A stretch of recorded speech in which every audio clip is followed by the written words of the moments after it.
저는 도성 서소문 장터에서 가장 큰 쌀 가게를 운영했습니다.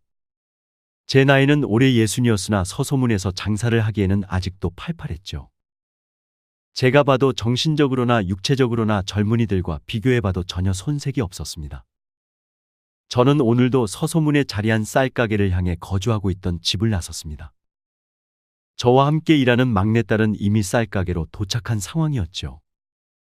제 막내딸이라서 그런 게 아니라 참으로 부지런한 아이였습니다. 오늘도 가게 앞에 도착한 저를 보며 서소문에서 함께 장사하던 이웃 상인들이 그러더군요. 돈이 그리 많으면서 가마꾼을 고용해 편하게 이동하지 왜 고생을 사서 하냐고 말입니다. 늘 있던 일이라 이제는 놀랍지도 않은 잔소리였습니다. 땅을 파면 돈이 나오는가? 사람이 아끼고 살아야지 않겠어. 그것도 맞습니다만, 어르신? 돈을 벌었으면 쓰고 사는 것도 중요하지요. 막말로 저승길에 가지고 갈 수도 없는 것이 돈 아닙니까? 사람이 어떻게 자기 하고 싶은 걸 다 하고 살 수 있겠나. 제가 이렇게 말하자 다른 상인이 이리 묻더군요. 그럼 어르신께서는 돈을 왜 버십니까? 재미가 있잖아. 자네들은 돈 버는 재미가 없나? 그러자 이번에는 또 상인이 이리 말을 걸어왔습니다. 말이지 제가 듣기에는 시비 같았습니다. 돈을 재미로 버는 사람이 세상에 어디 있습니까? 나는 재미있게 벌어서 가치 있는 곳에 다 쓰고 죽으려네. 이게 내가 이 쌀 가게를 운영하는 이유고, 이게 내가 사는 궁극적인 목표야. 그들은 저와의 대화가 답답했던지 고개만 갸우뚱하며 제 앞에서 해산했습니다. 늘 있던 일이라 이들과의 대화가 오늘 역시 놀랍지는 않았습니다. 어쨌건 오늘은 평소와는 다른 일상을 맞이해야만 했습니다. 어제부로 이곳에서 일하던 일꾼 7명을 모두 해고했기 때문에 일할 사람이 아쉬웠죠. 저와 함께 일했던 7명의 일꾼은 저와 인연을 함께했던 이들이었으나 쌀 가게에 있던 쌀에 손을 대고 장부까지 조작했기에 배신감에 괘씸하여 더는 이곳에 나오지 말라고 엄포를 놓았었습니다. 그렇다고 제가 품삯을 적게 쳐준 것도 아니었습니다. 자네들이 어떻게 나에게 이럴 수가 있나? 저는 7명의 일꾼 중 반장을 맡고 있던 자에게 서운한 감정을 내세우면 이리 말했었습니다. 일을 하다 보면 그럴 수 있지 않겠습니까? 쌀에 손을 조금 댄 것을 가지고 너무 심하신 거 아닙니까? 저희가 어르신과 하루 일한 게 아니고 무려 2년이란 세월을 봐왔습니다. 겨우 이러한 일로 훈계를 이어가는 것은 잘못됐다고 봅니다. 내 쌀을 자네들이 사사로이 내다 팔며 이문을 취하지 않았나. 사람이 살다 보면 그럴 수도 있지요. 왜 이렇게 답답하게 행동하십니까? 저는 저와 함께 2년을 일했다던 반장 일꾼 입에서 죄송하다는 반성은 나오지 않고 치졸한 변명만 숱하게 늘어놓는 모습에 순간 우라가 치밀었습니다.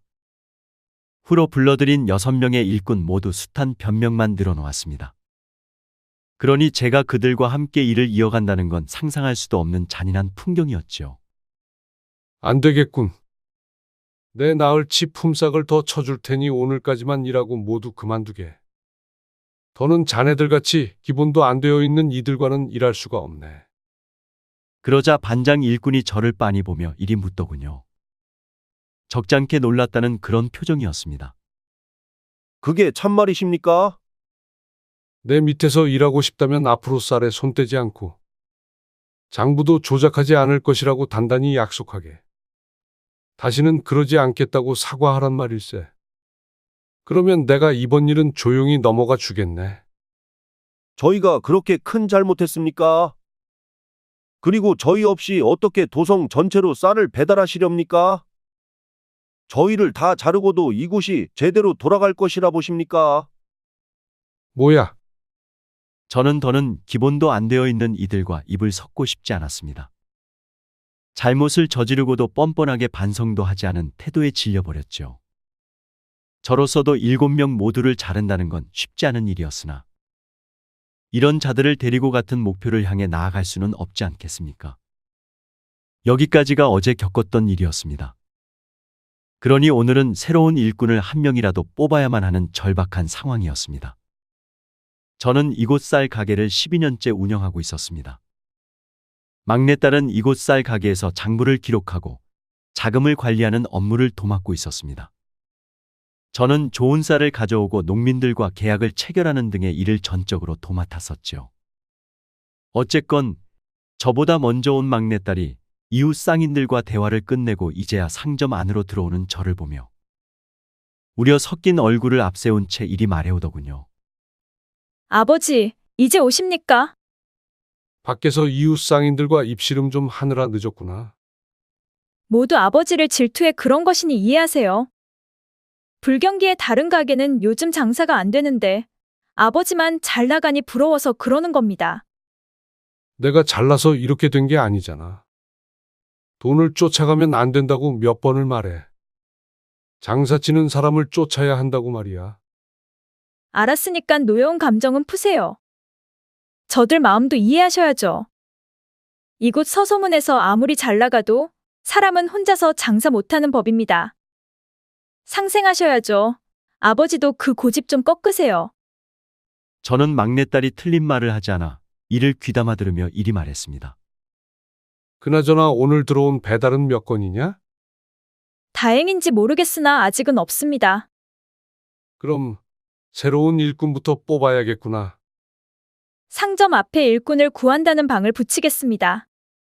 막내딸과 일꾼에 관한 이야기를 하자 어제 일이 다시금 떠올랐습니다. 그러니 나아지려던 기분이 다시금 상했죠. 세상에 어떻게 이런 일이 다 있어. 내가 그 녀석들을 얼마나 믿고 의지했는데 말이야. 감히 은혜를 원수로 갚아. 제가 괜히 벌집을 쑤셔 분란만 일으킨 건 아닌지 죄스럽네요. 그게 무슨 말이냐? 내가 너에게 이런 일이 있을 걸 사전에 대비하고자. 장부 기록과 자금 관리를 담당하는 일을 시킨 것이 아니더냐? 그건 100번도 잘한 일이다. 어쨌건 막내딸도 죄책감을 느끼는 상황이니 더는 어제 있었던 일꾼에 대한 불미스러운 사건을 내뱉지 말아야겠다고 여겼습니다. 괜찮은 일꾼이 빨리 들어와야 하는데 걱정입니다.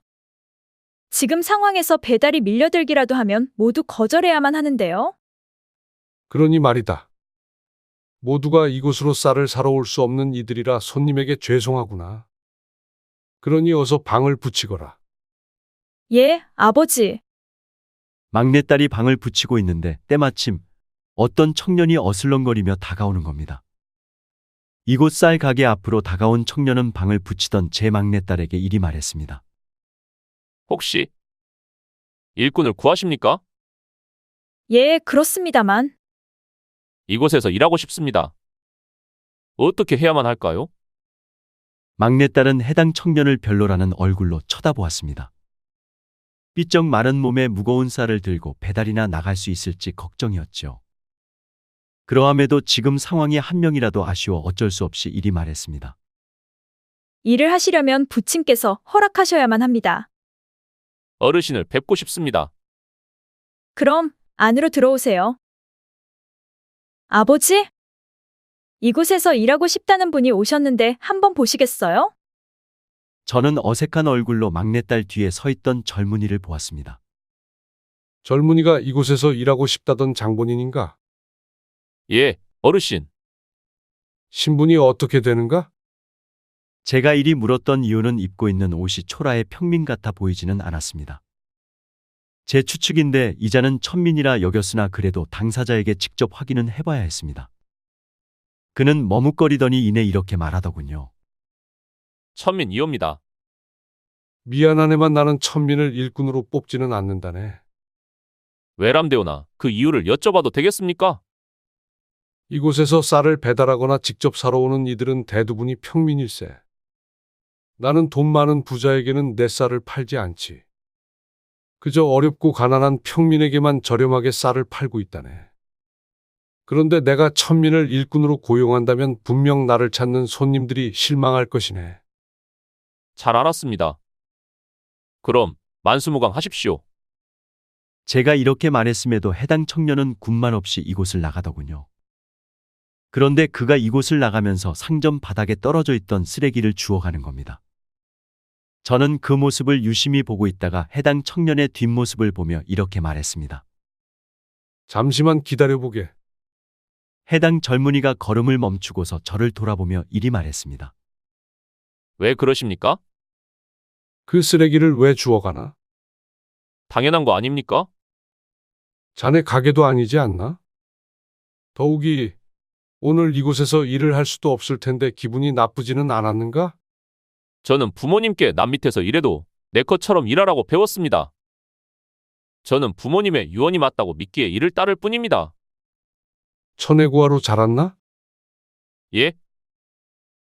고아의 천출이라. 좋네.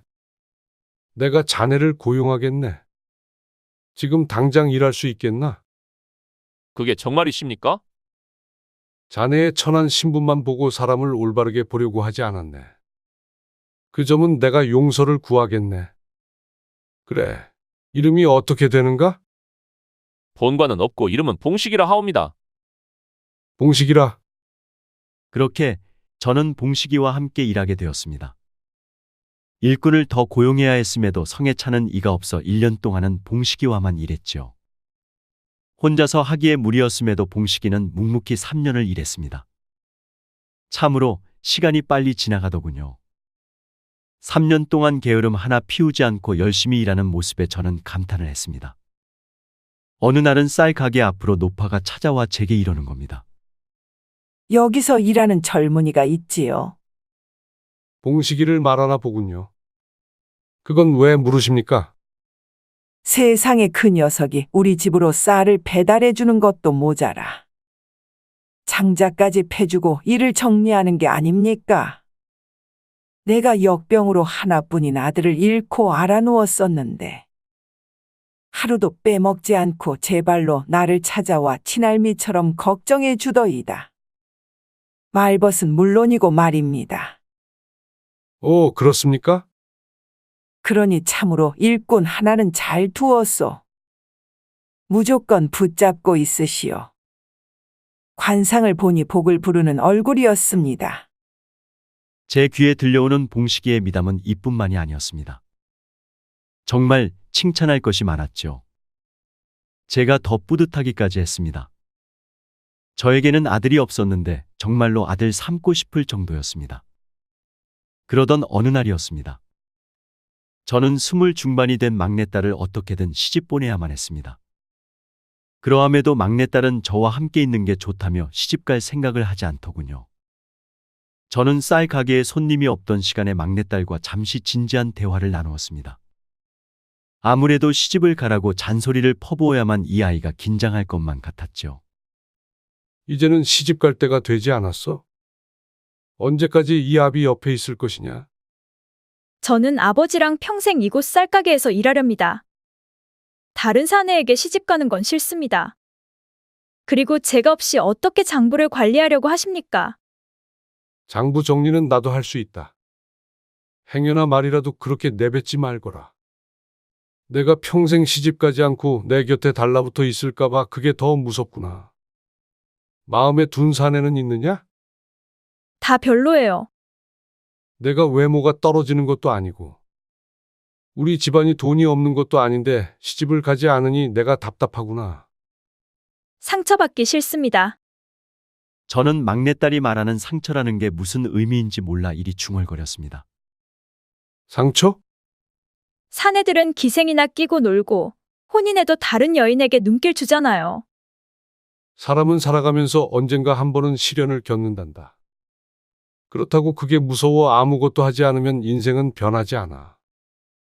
재미가 없지 않겠니? 그래도 저는 상처받고 싶지 않습니다. 저는 막내딸이 그렇게 말하자 더는 어떠한 반박도 할 수 없었습니다. 그러니 저와 막내딸 사이에 무거운 정적이 감돌았습니다. 때마침 봉식이가 배달 일을 마치고 가게 안으로 들어왔습니다. 다녀왔습니다. 고생했어요. 그러자 봉식이를 보는 제 반가움보다 막내딸의 반가움이 더했습니다. 제가 그런 막내딸을 보자 막내딸은 황급히 시선을 피우며 딴청 짓더군요. 저는 그제야 알았습니다. 막내가 봉식이에게 마음이 있다는 걸 말입니다. 저는 배달을 마치고 가게로 들어온 봉식이를 데리고 잠시 밖으로 나갔습니다. 잠시 할 말이 있다면서 말입니다. 저는 봉식이를 쌀가게 옆에 있던 국밥집으로 데려갔습니다. 할 말이란 게 뭡니까? 주인 어르신, 자네와 함께 일한 지 어느새 3년인가? 예, 참으로 시간이 빠른 것 같습니다. 자네가 불평불만 없이 성실하게 일해준 덕분에 매출이 몇 곱절이나 늘었어. 내게 꺼내 사항이나 섭섭한 것은 없나? 그런 게 있겠습니까? 갈 곳이 없는 저에게 별채까지 내어주셨는데 말입니다. 하실 말씀이란 게 뭡니까? 우리 막내딸을 어떻게 생각하나? 사내로서 우리 막내딸을 어떻게 생각하느냐 묻는 것이네. 돌려서 말하지 말고 솔직하게 말해보게. 제가 이리 단도직입적으로 묻자 봉식이는 당황하는가 싶더니 애써 침착함을 유지하며 이리 말하더군요. 정말 솔직하게 말씀드려도 되겠습니까? 당연하지 이 사람아. 어른이 물어보는데 거짓말을 하면 되겠어. 괜찮으니 솔직하게 말해봐. 봉식이는 올해 22이었습니다. 제 막내딸보다는 3살이 아래였죠. 봉식이가 잠시 뜸을 들이더니 이리 말하더군요. 제 마음에 두고 있습니다. 허나 품어서는 안 되는 여인이라 생각해 지금은 정리 중입니다. 송구하게 되었습니다. 왜 그리 생각했는데? 저는 천민이지 않습니까? 감히 천민 주제에 어찌 아가씨를 탐내겠습니까? 어쨌건 내 딸을 마음에 두고 있다는 건 사실이지? 예, 송구하게 되었습니다. 걱정하지는 마십시오. 제가 감히 불경스러운 일을 저지르는 만행을 범하지는 않을 것입니다. 저는 잠시 깊은 고민에 휩싸였습니다. 여기서 막내딸을 시집 보내지 못한다면 평생 갈 수 없을 것이라 여겼지요. 내 막내딸과 혼례를 올리지 않겠나? 솔직히 말하면 나는 자네를 사위로 맡고 싶다네. 자네라면 안심이 된다고나 할까? 봉식이가 적잖게 놀란 얼굴로 저를 보며 이리 묻더군요. 그게 무슨 말씀이십니까? 더욱이 저를 사위로 맞이하신다며 주변 사람들로부터 손가락질 당하실 것이옵니다. 그건 제가 싫습니다. 나도 처음에 그리 여겼네. 비록 우리 집안의 관직을 내려놓은 양반가나 천출과 어울려서는 안 된다고 말일세. 그런데 자네가 내 쌀가게에서 일하는 모습을 보고 마음이 바뀌었네. 숱한 양반네와 평민이 오며 자네만 칭찬하는 게 아니겠나. 저번에 비가 온다며 먼 거리도 배달을 나갔었고 다리를 삐끗했어도 약속한 배달은 어떻게든 마무리 지었었지. 내 딸아이도 아마 그 점에 마음을 빼앗겼을 것이네. 자네는 천출임에도 참으로 보고 배울 게 많은 사람이야. 과찬이십니다, 어르신. 그러니 내 막내딸과 혼례를 올리게. 따님께서 저 같은 놈을 좋아할지 의문입니다. 그건 내가 장담하지. 아무래도 자네를 마음에 두고 있는 눈치 같았어. 아비가 내 딸의 마음 하나 모르겠나. 나는 그렇게 물러터진 사람은 아닐세. 그게 정말이십니까? 저는 봉식이와 국밥집에서 나와 쌀가게로 걸음을 옮겼습니다. 쌀 가게로 들어오는 저와 봉식이를 보며 막내딸이 이리 말하더군요. 식사는 맛있게 하셨어요? 맛있게 먹었구나. 두 분이 무슨 얘기를 했기에 식사가 이리 길어졌습니까? 내 험담이라도 했을까봐 그러느냐. 아버지도 참으로 짓궂으십니다. 오늘 너희 둘에게 할 말이 있으니 가게 문은 일찍 닫고 집으로 가자구나. 예? 막내딸이 할 말이라는 단어에 의아스러웠으나 저는 무작정 따라오라며 봉식이와 막내딸을 집으로 데려갔습니다. 저는 막내딸과 봉식이를 나란히 앉게 하고서 그 둘을 마주보고 앉아 이리 말했습니다. 너희 둘이 혼례를 올리면 어떻겠느냐? 그러자 막내딸이 놀란 얼굴로 이리 말했습니다. 그게 무슨 말씀이세요? 너도 봉식이 총각을 마음에 두고 있지 않았더냐? 단지 천출이라 내 눈치가 보여 마음을 내보이지 못했던 게 아니야? 막내딸은 제 말을 맞았던지 딱히 어떠한 반박도 하지 않았습니다. 그러니 나는 너희 둘이 부부의 연을 맺었으면 좋겠다. 남 눈치 볼 것이 뭐가 있어. 너희 둘의 마음만 잘 맞으면 되는 것이지. 그러함에도 막내딸은 어떠한 결심을 굳히지 못하더군요. 내가 봉식이에게 물으마. 말씀하십시오, 어르신. 내 막내딸을 평생 아껴줄 자신이 있더냐? 어르신께서 저를 사위로 받아만 주신다면 평생 그렇게 하겠습니다. 다른 여인에게 눈길조차 건네지 않을 자신 있더냐? 예? 저는 막내딸을 보며 이리 말했습니다. 들었느냐? 막내딸이 쑥스러운 얼굴로 저를 보며 이리 말하더니 이내 눈길을 피하더군요. 예, 아버지. 예부터 말이다. 사람은 하나를 보면 열을 안다고 했다. 봉식이 저 녀석이 쌀가게에서 일하는 것만 봐도 어떻게 가정을 꾸릴지 상상이 되는구나. 딸아? 내가 너를 못 믿겠다면 이 아비의 눈을 믿어보거라. 절대로 이 사내는 너에게 상처를 주지 않을 것이다.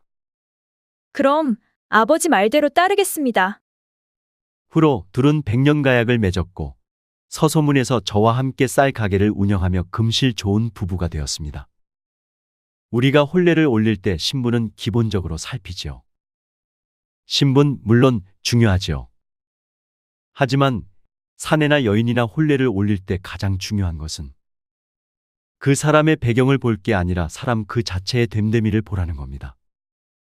저는 그렇게 말씀드리고 싶습니다. 부디 여러분의 가정의 화목과 건강, 재물이 번창하기를 기원하겠습니다. 감사합니다. 서소문 쌀 가게 주인장 백년감 올림.